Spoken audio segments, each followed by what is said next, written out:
Kuule, aga äkki on teil tuolle punasega mugavam või? Norra heita. Vaba või? Mõned on? Oo, terki. Näe võtta. Aga võib võtta või? Võtame tolle siis. Kerge jäätee. No mine ikka siis. Ma isa käest küsisin, ta ütles. Ei, ma võtsin ära ta. Ja võtta tärku. Nii kui kaks vedet jooksevad voodi suunas, ise tilkad, kes ees see teed. Näed, on viimane seal või? Oi, ära tee puiseks. Loeme nii, Vaiko.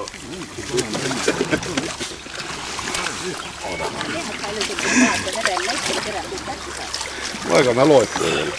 Nää on mul kiloga arvel, ma lasen üle kaalu ja kui pead nii palju kilosid tagasi tulema. Kuule, käime enne ujumas ka ära või? See kohalikus on siis kõige parem kala võtmine.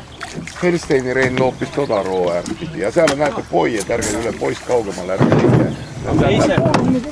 Me ise ei või seda poid liigutada.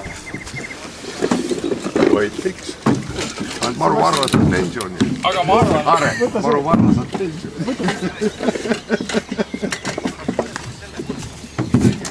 Enneaegselt.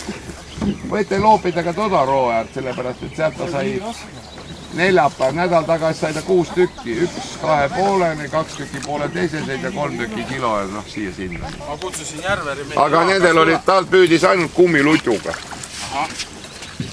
Ja noid kada nõglu niidiga, tal naine ütel, et ega õda, kui parandas noid niidiga, ma ei tea, mis havu pidi värlapima.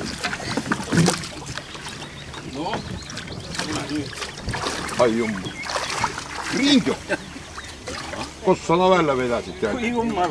Nii palju kui sa linavabriku majalle seal aastat käinud. Vanasti, kui ma nuuri illas olin, siis ma käin läksin Grindiosid